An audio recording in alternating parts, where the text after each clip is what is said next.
Nós estamos hoje aqui para falar dos mistérios da vida, mas não uma vida qualquer, uma vida ignóbil, mas uma vida de Cristo, uma vida Zoe, uma vida eterna.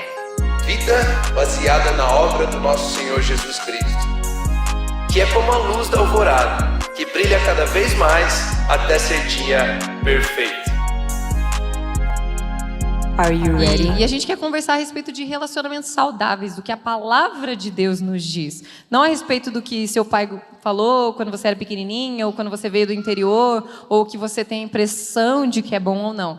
A gente quer conversar à luz da palavra, porque nós sabemos que é a palavra quem dá vida, e somente a palavra de Deus. Por isso, Rômulo, vamos começar já. Relacionamentos saudáveis.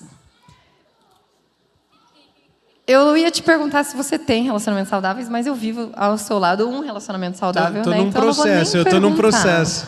Eu ia perguntar, você viu que eu já respondi, foi... Mas à luz da palavra de Deus, se nós pudéssemos definir qual seria um conceito de relacionamento saudável na palavra de Deus? Porque o mundo pode falar que um relacionamento saudável é qualquer coisa, né? Não, é com o cachorro, é com lá, é com lá. Não, mas assim, em família, nesse conceito assim, de relacionamento saudável, à luz da palavra, o que é um relacionamento saudável? Eu acho que tem um texto lá em Êxodo 33, que Deus está falando com Moisés, e ele diz o seguinte, ele diz, Moisés, eu irei contigo e você vai encontrar descanso. Então, onde a gente vê descanso, a gente vê a presença de Deus, a gente vê o relacionamento com Deus. E ele diz assim, eu irei contigo, Moisés, porque eu me agrado de você e conheço o seu nome. Então, um relacionamento saudável é aquele onde o resultado de um conhecer ao outro termina, o fruto é descanso. Não é a intriga, o fruto não é discussão, não é divisão, o fruto... Isso pode até acontecer, mas o fim é descanso. Então, quando ele traz Moisés para perto, ele diz, eu conheço o seu nome, Moisés. Eu sei quem você é. E mesmo sabendo quem você é, dos erros que você tem, das falhas que você tem, eu quero estar contigo. Eu me agrado de você. E quando eu e você conhecemos a Deus, e Ele nos conhece, venha conhecer quem somos, se agrada de nós em Cristo Jesus, aqui nós passamos a ter um relacionamento saudável com Deus. E Deus é o modelo de tudo aquilo que podemos viver. Deus, Ele planejou coisas, Ele criou coisas para que eu e você possamos viver. Então, no relacionamento com Deus, é assim, se agradar um do outro e conhecer quem Ele é. Agora, eu e você, quando conhecemos outras pessoas, nos relacionamos com pessoas, eu e você precisamos aprender a nos agradar daquela pessoa e conhecer quem ela é. Mesmo, perceba a ordem, né? Eu me agrado de você e eu conheço o seu nome. Então, não é se você fizer tais coisas e eu conhecer você, eu vou me agradar de você. Antes de a pessoa fizer qualquer coisa, eu já me agrado de você. Uau! Eu já abençoo você, eu já quero estar com você, e depois eu também conheço o seu nome, eu sei quem você é. Eu quero conhecer você, eu quero mais intimidade com você, eu quero ter mais relacionamento com você. Então, o relacionamento saudável é aquele que o fruto disso é descanso. O fruto disso é podermos trabalhar juntos, estarmos juntos, num ambiente onde eu não considero você por aquilo que você faz, eu considero você por aquilo que você é.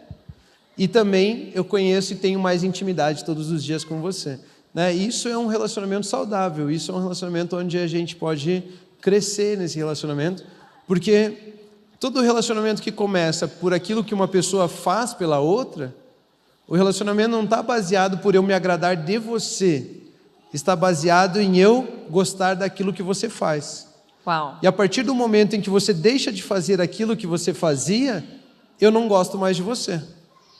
Então, agora aqui é para os papais e para as mamães, né? Quantos casamentos não começam por aquilo que a pessoa fazia um pelo outro, né?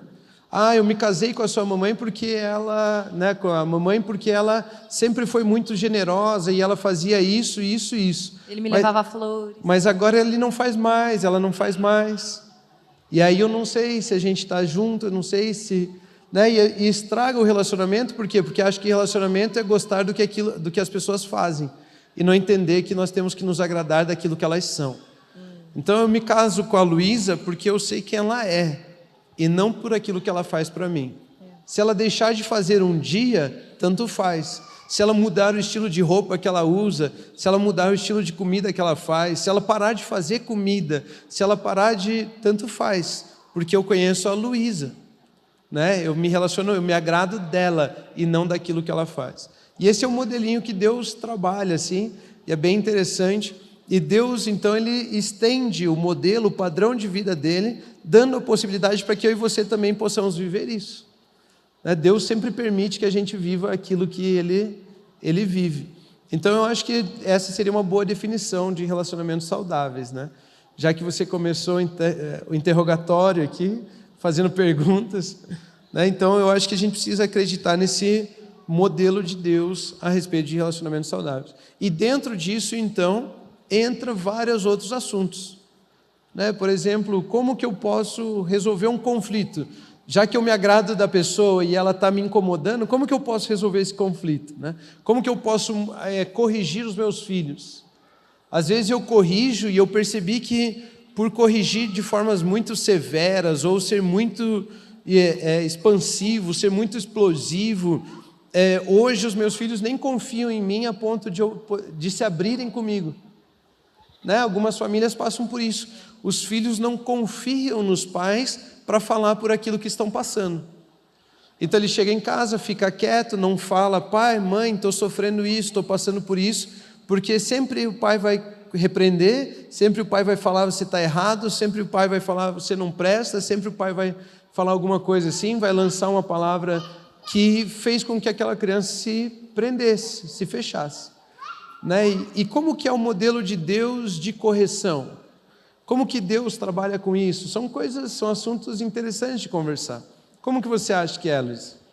Me lembrei um pouco de quando eu era menor. Vou falar aqui com todo mundo que é filho. O legal é que tanto pai aqui também é filho, né?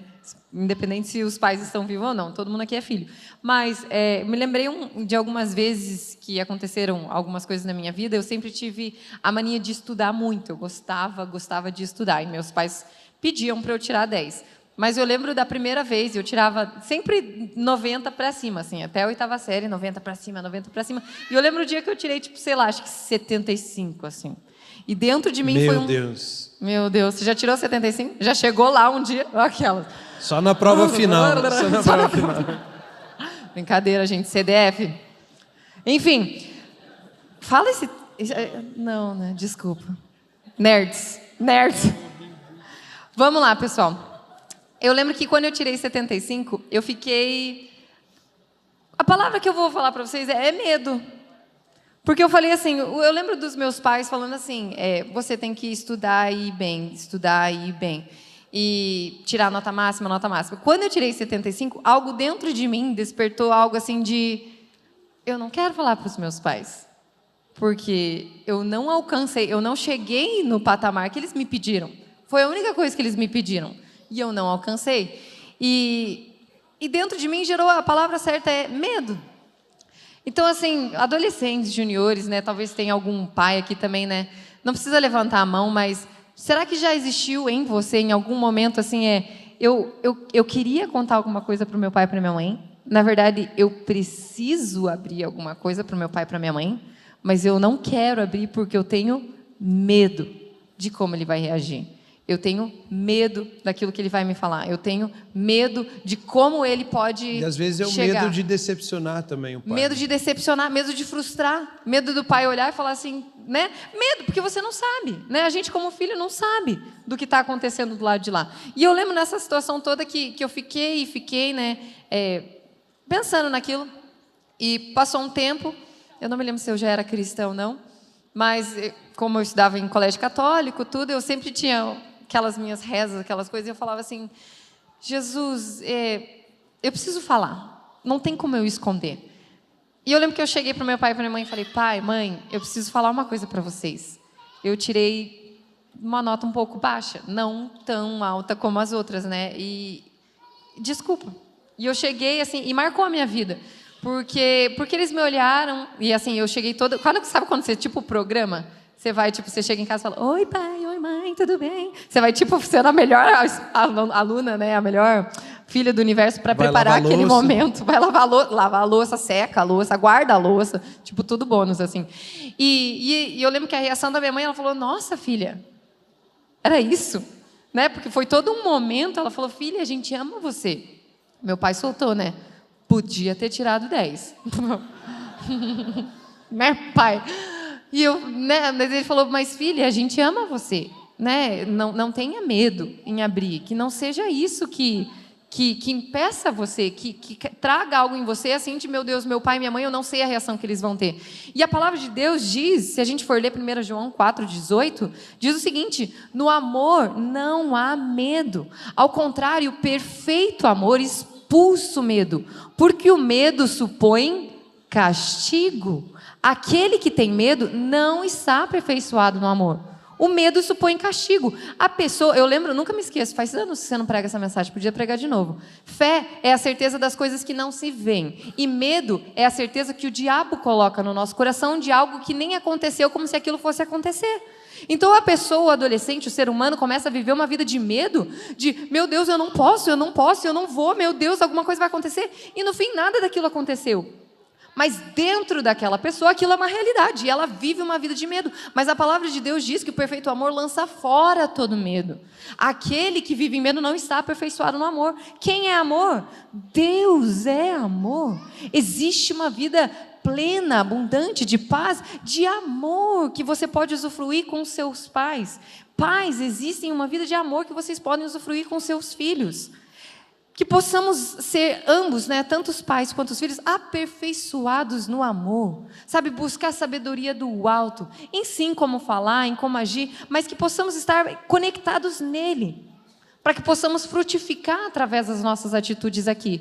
Então, querido pai, eu creio em nome de Jesus que começa um novo tempo na sua casa a partir de hoje. Se existir algum medo dos seus filhos em falar com você, hoje cessa em nome de Jesus. Satanás não pode oprimir, Satanás não pode impedir com que os filhos sintam vontade de chegar em casa e falar, pai, mãe, escuta aqui o que aconteceu. Pai, mãe, olha só o que está acontecendo. E às vezes você, pai e mãe, de você compartilhar uma experiência que você teve. Quantas vezes, às vezes eu cheguei, fui buscar as minhas crianças na escola, e a primeira coisa conta sobre o seu dia. E eles não falam, né? Eles não gostam muito de falar. Teve um dia que a minha filha falou para mim assim, e o seu dia? Ela falou para mim, ela fala inglês para mim, né? Why do I have to tell you my day and you don't tell me yours? Por que eu tenho que dizer para você sobre o meu dia e você não me conta o seu? É verdade, Chloe. Então, hoje eu fui na aba Ela nunca se arrependeu tanto. Nunca se arrependeu tanto, né? Por que eu fui perguntar isso? Mas, sabe... 5 horas de conversa. Mas já resumo, porque é bom eu treino com ela para chegar em casa e resumir para você, né? Mas, e daí, quando eu pensei, eu falei assim, não é que eu tenho que me justificar para minha filha, mas é um relacionamento. Não é algo, ó, senta aqui que você vai ouvir, tá. Ou fala tudo você para mim. Não, compartilhe. Sabe, nossa filha, hoje eu tive a compartilhar... Esses dias eu comentei com ela, hoje eu tive a oportunidade de evangelizar uma pessoa, sabe essas que moram na rua? Ela não tinha casa, a pessoa, eu falei, não, compartilhei do amor de Jesus. Sabe, você traz... É um relacionamento, sabe, é acessível. Estamos aperfeiçoadas no amor. Eu, meu marido, como pais, e ela também tem essa oportunidade. Filhos, abram as suas bocas. Conversem com seus pais. Mas eu tenho medo, porque ele taca panela na minha cabeça, porque ele me surra, porque ele não sei o quê. A gente ri, mas acontece, pessoal. Mas sabe que comece agora, em nome de Jesus, um novo tempo. Se seu pai e sua mãe não estão aqui, ei, querido adolescente, eu sei que muitos queriam que seus pais estivessem aqui. Em nome de Jesus, muito antes do que você imagina, seus pais estarão aqui, sim. Eles terão como base sólida, como alicerce da casa deles, da família deles, do coração deles, a palavra de Deus, e que eles possam ver isso em você. Sabe que o amor constrange, pessoal. Quantas vezes eu já fui constrangida? Alguém dá patada, ou eu, às vezes, dou alguma coisa, e a pessoa devolve em amor. Adolescente, junior, seja você que devolva em amor. Por mais que teu pai está dando patada, talvez ele está estressado, sei lá o que está acontecendo com ele. Devolva em amor. Talvez ele ainda não teve acesso a esse amor, você já. O perfeito amor lança fora todo medo. Todo medo. Relacionamentos saudáveis. Quando você fala do perfeito amor lança todo medo, o amor, a bondade de Deus. Deus usa da bondade dele para o arrependimento. Deus não usa do castigo para a transformação, Deus usa da bondade para a transformação. A palavra arrependimento é metanoia, é transformação de mente. E a Bíblia não diz que Deus castigou o povo ou castigou alguém para que essa mudasse a forma de pensar. Muito pelo contrário, Paulo, na sua carta aos Romanos, ele diz assim: ou será que você despreza as riquezas da bondade de Deus, da sua tolerância e da sua paciência, não reconhecendo que a bondade de Deus o leva ao arrependimento? Então Deus usa para a transformação da mente das pessoas, Deus usa para a transformação da forma de viver, não o castigo, a regra, não a paulada. Deus usa a bondade, a tolerância e a paciência. É assim que Deus nos conduz. E eu e você podemos, em nossas casas, criar ambientes de tolerância, paciência e bondade, a ponto de nossos filhos ter uma conversa conosco e poder aprender sobre a verdade, ao ponto de aceitar a verdade como um estilo de vida novo para eles. Eu e você temos essa liberdade dentro das nossas casas de criar esse ambiente de bondade, tolerância e paciência. Deus, ele não usa dos meios de dor para ensinar. Deus usa do seu amor para nos ensinar. Deus, ele não é o diabo para precisar da dor para ensinar alguma coisa. Deus, ele revela a verdade que liberta, que transforma, o amor, a bondade. E é nesse ambiente de bondade que o arrependimento vem. Arrependimento, então, é a transformação de mente, da forma de pensar. E é a bondade de Deus que transforma, que leva ao arrependimento. A bondade, o amor de Deus é a mensagem daquilo que Ele fez por nós, e isso leva ao arrependimento. Deus nunca disse para ninguém assim: você é um pecador, merece o inferno, eu vou matar você. Não, Deus diz: você é um pecador, está afastado de mim, e eu vou entregar meu filho por amor a você. Ele vai pagar pelo seu pecado, pela purificação do seu pecado. Meu filho vai morrer no seu lugar, ele vai tirar toda a culpa, ele vai tirar toda a condenação. E porque Deus prega essa bondade, Deus anuncia essa mensagem de amor, as pessoas se arrependem. Eu nunca vi ninguém conhecer a Deus por regras ou sistemas religiosos, mas eu já vi muitas pessoas se aproximarem de Deus por reconhecerem o amor dele por eles. Então eu e você também podemos, no amor, o amor lança fora todo o medo. Podemos criar um ambiente de bondade, podemos criar um ambiente de amor, onde todos se sintam livres para lidar com os seus problemas, com as coisas que estão passando, e ali sofrerem a transformação, ali passarem pelo arrependimento. Eu até anotei aqui, a punição é pela teimosia e não pela atitude em si. Então, Deus, ele não corrige, não dá punição porque alguém errou algo, ou porque alguém fez algo errado. Deus, ele só dá punição depois de muita teimosia em persistir no erro. Então, esse texto que nós lemos aqui em Romanos 2, versículo 4, fala que a bondade leva ao arrependimento. E os versículos seguintes dizem assim: contudo, por causa da sua teimosia e do seu coração obstinado, você está acumulando ira contra você mesmo, para o dia da ira de Deus, quando se revelará o seu justo julgamento. Deus retribuirá a cada um conforme o seu procedimento. Então Deus, na sua paciência, tolerância e bondade, dá tempo suficiente para que todo mundo se arrependa e conheça a verdade. Mas vai chegar uma hora em que os teimosos e aqueles que persistem no erro sofrerão a culpa que merecem. Receberão a condenação que merecem. Eles desejaram viver no erro, eles desejaram viver daquele jeito. Então Deus não corrige pelo erro, Deus corrige pela teimosia. Imagine você comigo, Judas cuidava do dinheiro do ministério de Jesus. Sempre se importou mais com o dinheiro do que com as pessoas. Um dia uma mulher derramou um perfume caro em Jesus e ele reclamou: com esse dinheiro nós poderíamos fazer tantas coisas e ela está jogando fora, derramando em você. Era mais importante o dinheiro do que Jesus. Era mais importante aquilo que Jesus ia conquistar do que aquilo que Jesus representava. Né? Judas trabalhava desse jeito. E Jesus sabia que ele era assim. Jesus sabia que ele ia traí-lo. E Jesus nunca brigou com Judas por causa disso. Não tem nenhum relato na Bíblia onde Judas é repreendido por Jesus por causa desse estilo de viver. Porque Jesus é paciente, longânimo, tolerante. Aqueles que são longânimos, pacientes, são aqueles que estão abrindo a oportunidade para que os outros se arrependam. E Deus trabalha com essa bondade. E eu e você, com os nossos filhos, nós podemos trabalhar em paciência, bondade, tolerância, esperando, criando um ambiente onde eles se sintam seguros para conversar, mudar, abrir e então entenderem a verdade e sofrerem o arrependimento, a transformação de mente. Né? Muitas vezes eu e você, nós olhamos uma atitude errada e a primeira coisa que a gente quer é paulada. É o grito que já vem lá do quarto lá e a criança já começa a estremecer. É o chinelo que já faz até curva no corredor. Né? É aquele, sabe? Na minha época tinha um negócio chamado Havaiana de pau, né? Que já vinha voando, sei lá de onde lá já.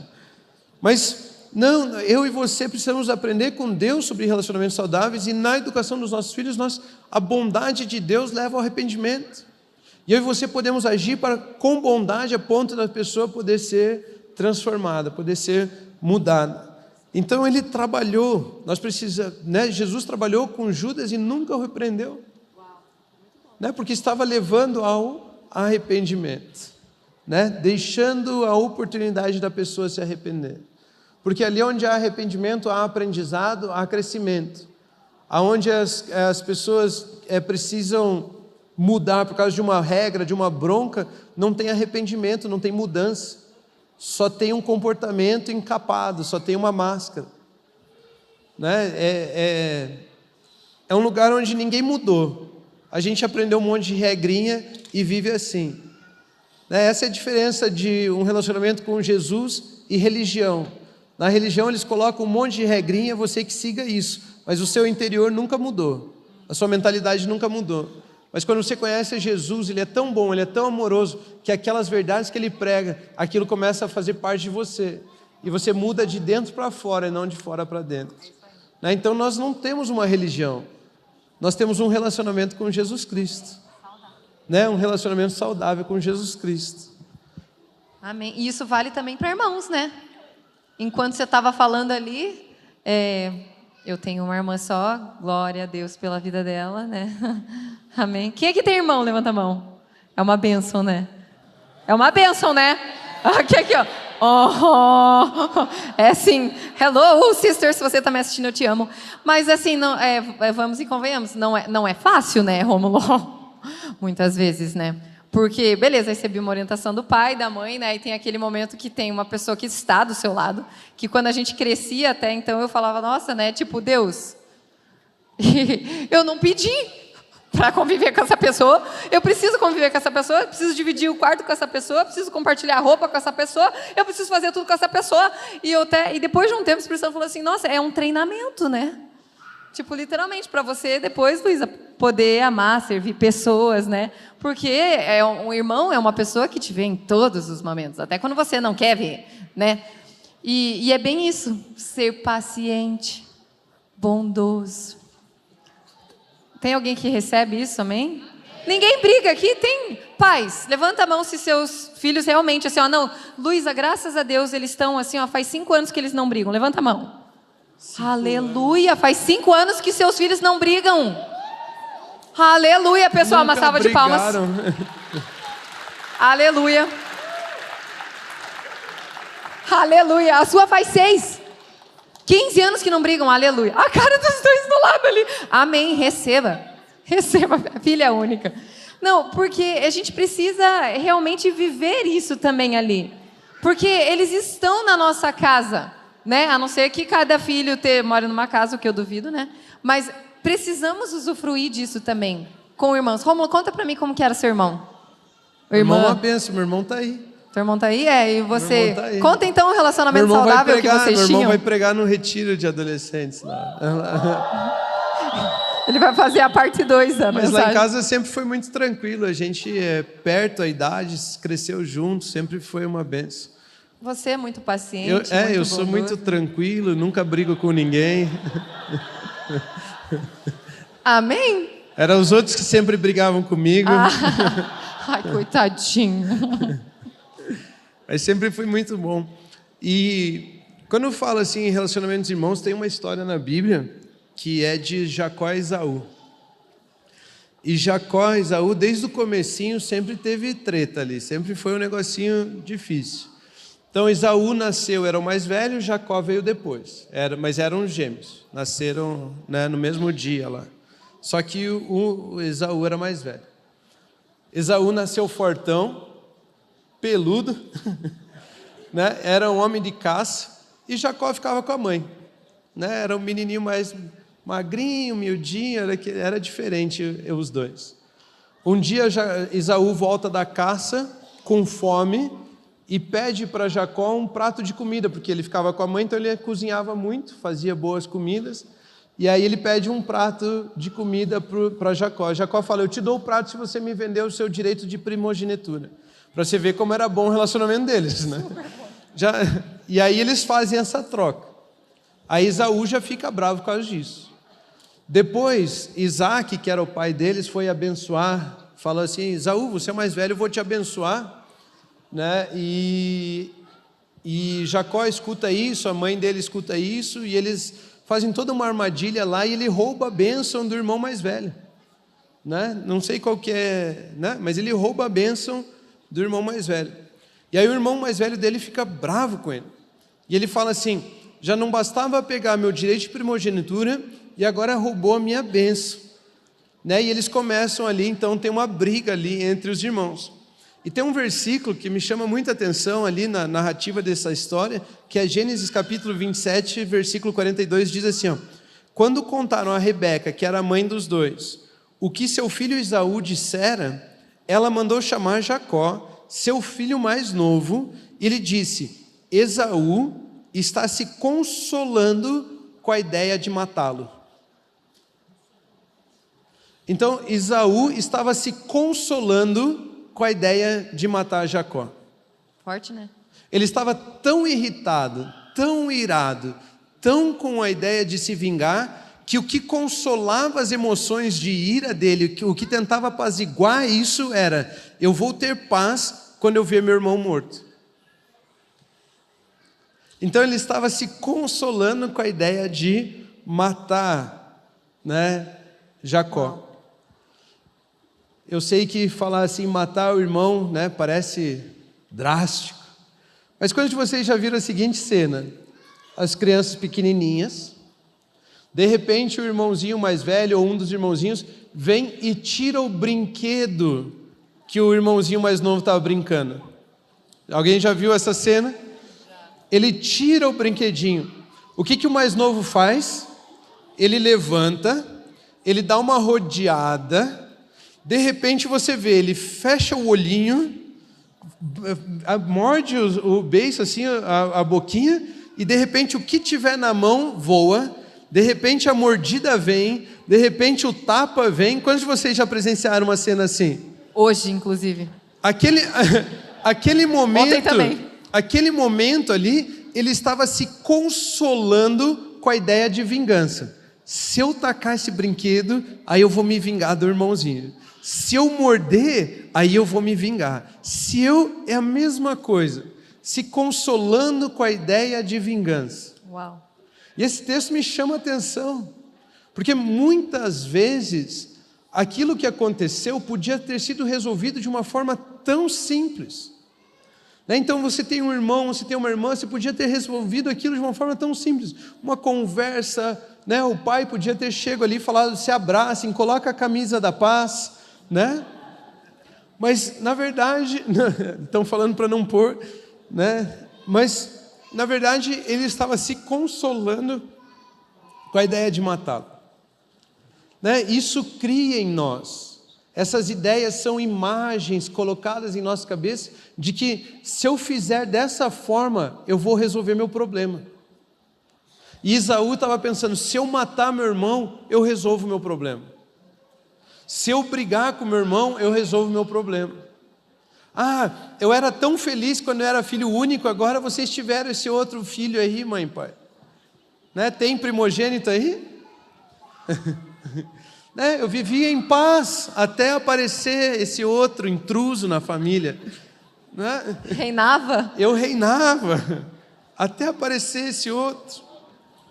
Então muitas pessoas se consolam com a ideia de vingança. E as pessoas elas vão crescendo e isso vai mudando. Né? Era jogar o brinquedinho no irmão. Aí a pessoa cresce. Sabe o que é se consolar com a ideia de matar o outro? Murmuração. Uau. Reclamar acerca de alguém. Aquilo é tentar se consolar com a ideia de maltratar, machucar o outro. Ah, um colega de trabalho seu faz uma coisa contra você e você sai murmurando. Você está se consolando com a ideia de fazer o mal, de se vingar. Misericórdia. Seu marido não deu o bom dia, não deu a boa noite, não sei o quê. Você começa a se consolar com a ideia de fazer o mal. Isso. Meu marido, você sabe como é, né? Aquele homem não presta. Repreende em nome de Jesus. Você está se consolando com a ideia de fazer o mal. Daí tem um provérbio que diz assim, provérbio 16:30, quem fecha os olhos imagina o mal. Lembra do garotinho, a criancinha? Já está imaginando o mal. E quando morde os lábios, o executa. Está na Bíblia. Está na Bíblia. Né? Em outra versão diz assim, quem pisca os olhos planeja o mal. E quem morde os lábios ou quem franze os lábios já o vai praticar. E quando você cuida de criancinhas, né, você consegue ver essa cena. E aí pronto, ele vai fazer o mal. É nessa hora que você tem que segurar o bracinho, nessa hora que você tem que entrar na frente, porque alguma coisa vai acontecer. Está escrito, acontece, é assim. Mas Tiago, no livro dele, Tiago, capítulo 1, versículo 19 a 20, você vai encontrar Tiago dizendo assim, que a ira dos homens não produz a justiça de Deus. Então o melhor caminho nunca é essa vingança, porque isso não vai te trazer a paz e o descanso que você está procurando. É verdade.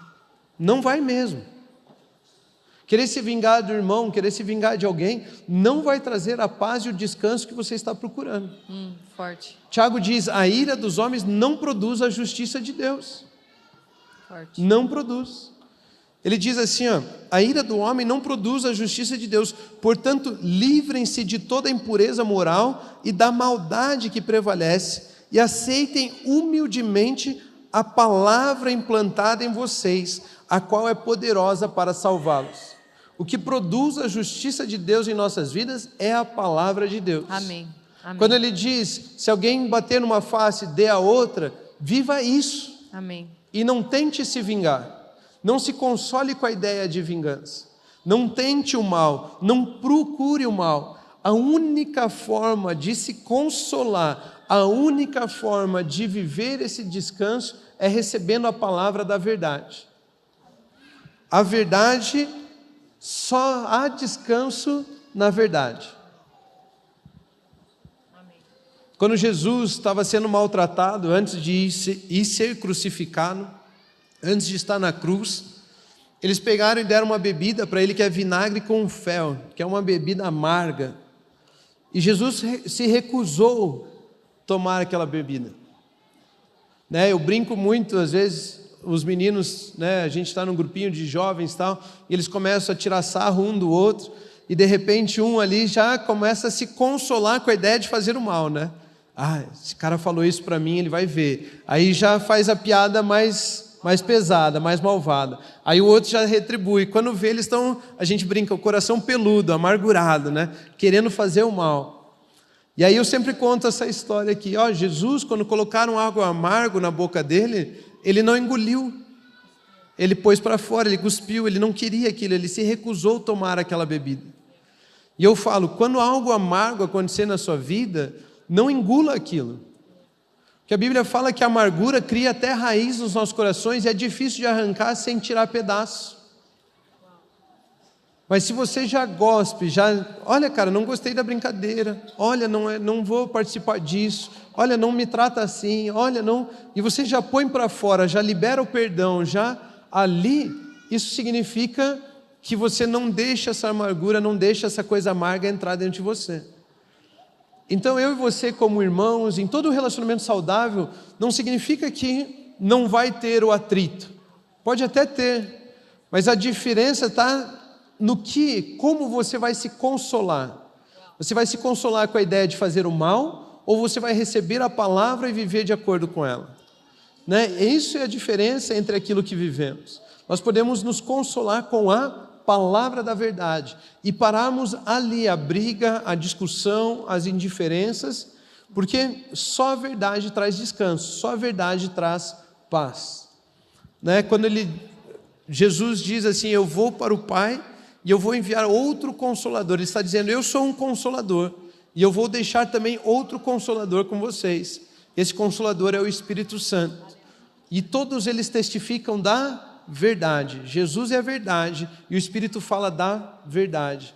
Então não há consolo na nossa vingança, só há consolo na verdade, onde nós podemos perdoar, abrir mão, nos entregar, abençoar aquele que está nos prejudicando. Amém. Né? Amém. Esse foi mais um episódio do GADS, graças a Deus é sexta-feira. Compartilhe esse episódio com um amigo, com um familiar, tenho certeza que será bênção. Quero avisar que todos os episódios do GADS, eles saem semanalmente às sextas-feiras, no Spotify, ao meio-dia, Rômulo Carvalho, ou também pelo nosso canal no YouTube, Ava TV Brasil. Continuem abençoados.